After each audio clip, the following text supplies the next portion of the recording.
Ciao ragazzi e bentornati sul canale. Nel video di oggi parliamo del nuovo GT Pro V2, un volante che va ad arricchire la più recente line-up di prodotti Cube Controls, da cui eredita molte delle caratteristiche innovative già analizzate nel corso delle recensioni di F Pro e di CSX3. Troviamo gli stessi materiali, alluminio e carbonio, la medesima filosofia costruttiva, con la scocca posteriore in presso fusione, l'innesto magnetico Q-Con, la doppia modalità di connessione, l'illuminazione RGB completamente personalizzabili, nuovi shifter magnetici e le doppie frizioni con byte point regolabile, oltre all'introduzione di 5 LED superiori per la visualizzazione degli RPM. Il GT Pro nella sua seconda release viene proposto da Cube in numerose combinazioni, è infatti possibile abbinare la button plate ad un GT0 da 300 mm o ad un classico volante di Shape da 320. Ogni corona è presente nel catalogo Cube con diverse tipologie di rivestimento che spaziano dalla gomma al camoscio fino ad arrivare alla nuova pelle traforata disponibile a breve su entrambe le tipologie di volante. Parlando di prezzi, questi sono davvero molto variabili in base alla tipologia di corona, alla colorazione scelta o alla presenza o meno delle doppie frizioni. Si parte dai 619 euro più IVA per la sola button plate fino ad arrivare ai 1042 euro, sempre oltre IVA per la versione più costosa, con doppie frizioni e volante di Shape in pelle scamosciata. Entriamo ora nel vivo della recensione ed andiamo a scoprire da vicino il nuovo GT Pro V2 proposto da Cube Controls.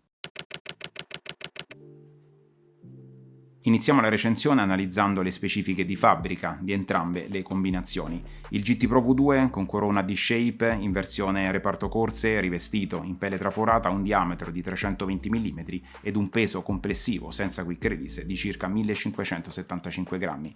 Con volante GT0 sempre in pelle traforata abbiamo invece un diametro di 300 mm ed un peso che si aggira intorno ai 1245 grammi. Oltre al diametro, al peso e alla forma, la differenza più marcata tra i due volanti sta nel design del badge in carbonio, che rifinisce il frontale con un disegno morbido e tondeggiante per il volante di Shape e uno più spigoloso invece per il GT0. Soffermandoci per un attimo sulle due corone, sono entrambe realizzate in pelle traforato, rivestimento che Cube porta sul mercato dopo la prima apparizione al Sim Racing Expo del 2021. Sul GT0 troviamo una pelle liscia sulle corna e sulla parte inferiore, mentre la pelle traforata è applicata in tutta la regione del grip. Entrambe le corone trasmettono un'ottima sensazione di grip, un design a mio avviso davvero piacevole ed una resistenza all'usura sicuramente superiore rispetto ai classici volanti in Alcantara. Parlando di ergonomia, le impugnature sono ottime a livello anatomico su entrambi i volanti, ma raggiungono livelli eccellenti sul GT0, che rimane probabilmente la corona con design aperto che preferisco in senso assoluto,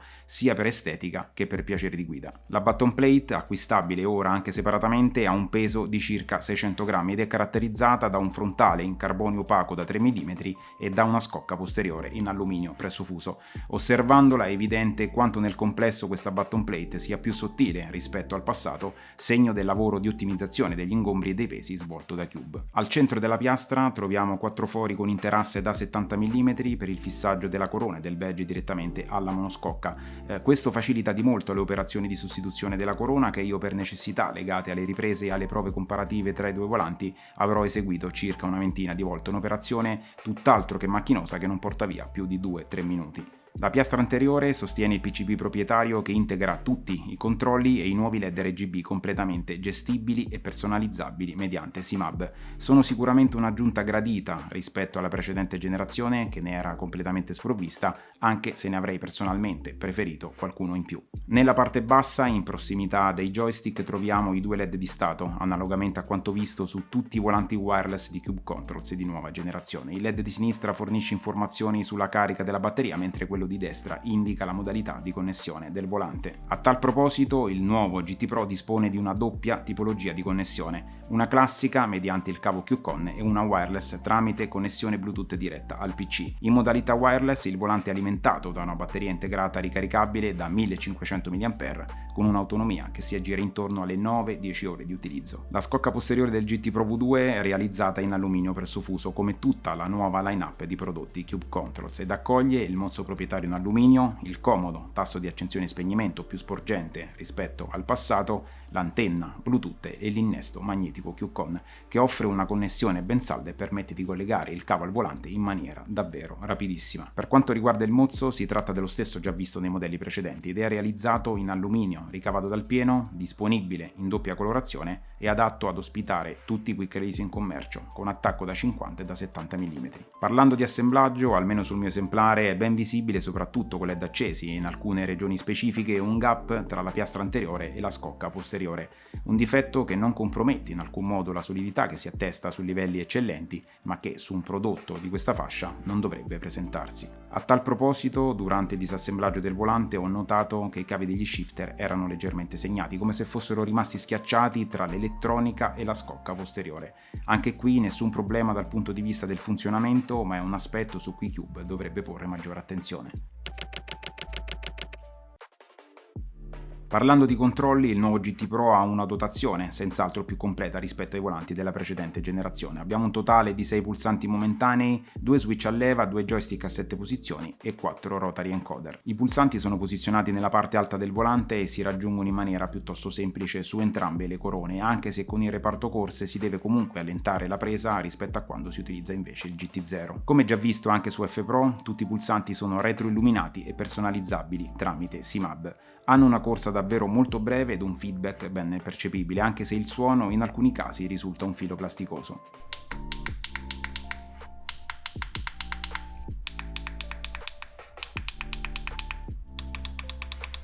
Al centro, proprio sul badge in carbonio, trovano posto i 2 switch a leva con anello LED RGB. Gli switch hanno lo stesso input in entrambe le direzioni e sono comodi per funzioni cicliche come ad esempio l'accensione dei fari o l'attivazione dei tergicristalli. Il LED è acceso solo quando la leva è posizionata verso l'alto, ma tramite SIMAB è possibile regolarne la colorazione e l'intensità luminosa.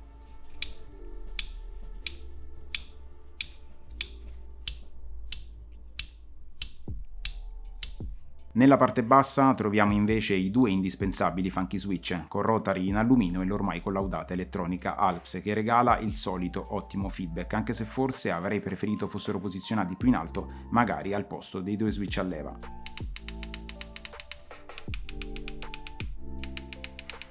Di fianco al joystick trovano posto i 2 encoder frontali con retroilluminazione, anche qui personalizzabile sempre mediante SIMAB, e il medesimo rotary in alluminio già visto su altri recenti prodotti di Cube. Il feedback rimane come sempre netto e preciso, con una forza di attivazione ben calibrata.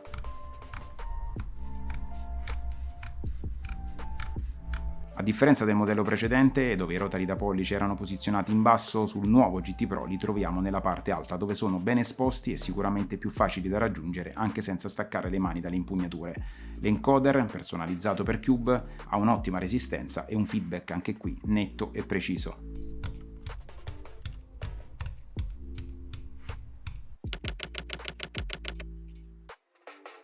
Nella parte posteriore troviamo invece i 2 nuovi shifter realizzati in un mix tra carbonio e alluminio con feedback magnetico, rotazione su cuscinetto a sfera e attivazione mediante sensore di Hall. Gli shifter di Cube hanno il vantaggio di poter essere profondamente personalizzati mediante una serie di regolazioni specifiche. Si può infatti andare ad agire sulla corsa totale della cambiata, sulla distanza dello shifter rispetto alle impugnature e su quella del paddle in carbonio rispetto al mozzo. Con entrambi i volanti la cambiata è naturale e il paddle si raggiunge con facilità. Il feedback è davvero secco e metallico sia nella fase di spinta che in quella di rilascio, così come purtroppo il sound. A me personalmente il rumore non dà particolarmente fastidio, anzi reputo questi shifter tra i migliori sul mercato per quanto riguarda il feedback, ma sono oggettivamente rumorosi e questo è un fattore da tenere assolutamente in considerazione se vi piace guidare nel silenzio.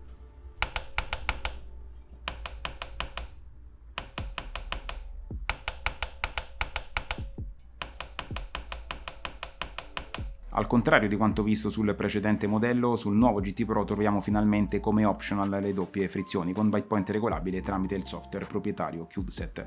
La struttura è identica a quella già vista sugli altri prodotti ed è costituita da un monoblocco in alluminio che incorpora il sensore di Hall magnetico, il cuscinetto a sfera ed il perno per la regolazione della corsa totale. Sull'elemento mobile troviamo invece il magnete per il segnale analogico e il paddle in carbonio con regolazione della distanza e dell'angolazione. Il movimento è controllato da una molla a torsione con regolazione del precarico che permette di agire sulla resistenza alla pressione opposta dalla paletta e sul suo ritorno in posizione. L'apertura delle frizioni rispetto al volante è però molto accentuata e questo le rende un po' complicate da raggiungere. Bisogna distendere parecchio le dita, soprattutto con il volante D-Shape, mentre va molto meglio con il GT0 per via del diametro ridotto. La corsa è invece a mio avviso corretta e la regolazione della resistenza è davvero un bel plus. Tramite il software CubeSet è possibile configurare le frizioni come assi separati o impostare la priorità su una delle due palette, oltre a poter assegnare un encoder alla calibrazione del valore del bite point. Per effettuare questa regolazione però il software deve essere necessariamente aperto e questo lo trovo un grosso limite perché quando ci troviamo in game e vogliamo effettuare dei ritocchi sulla percentuale del bite point saremo costretti a richiamare il CubeSet. Ho notato inoltre in questo caso che l'encoder del Funky Switch funziona al contrario, rotandolo a destra infatti il valore del bite point diminuisce quando dovrebbe a rigor di logica aumentare,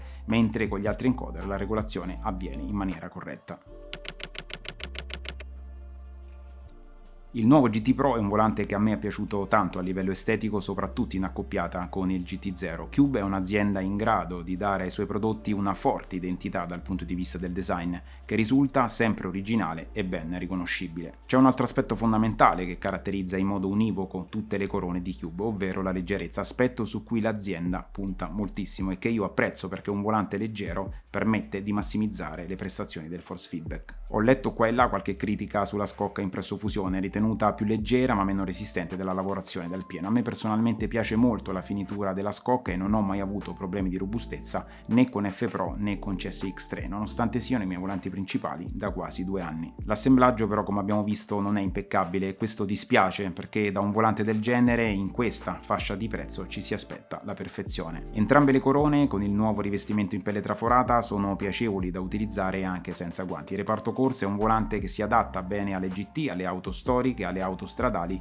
ma anche ai rally, pur non essendo pensato prettamente per quel tipo di guida, mentre il GT0 è rivolto principalmente alle Gran Turismo, ma è validissimo anche per le Formula, grazie al diametro e al peso ridotto. A differenza di quanto avveniva in passato, il nuovo GT Pro può essere acquistato anche come sola button plate, così da avere la possibilità di abbinarla a qualsiasi corona aftermarket. È importante sottolineare però che se siete intenzionati ad utilizzare un volante al di fuori del catalogo Cube, sarete costretti a realizzare dei fori con diametro da 15 mm per lasciare lo spazio alle levette presente proprio al centro della button plate. In linea generale avrei forse preferito qualche pulsante in più, magari con lo stesso feedback provato sul volante Mercedes, ma parliamo comunque di dettagli perché i controlli sono tutti assolutamente all'altezza. La connessione in modalità wireless mi è parsa stabile e senza inciampi durante tutto il periodo di prova. Un bel passo in avanti dal punto di vista della maturità firmware se si ripensa alle difficoltà riscontrate all'uscita di F Pro, che aveva più di qualche problema soprattutto sui cambi marcia. Concludo con qualche considerazione sul CubeSet che personalmente trovo un po' troppo semplice, soprattutto se paragonato alla concorrenza che in alcuni casi offre un software più curato e graficamente appagante.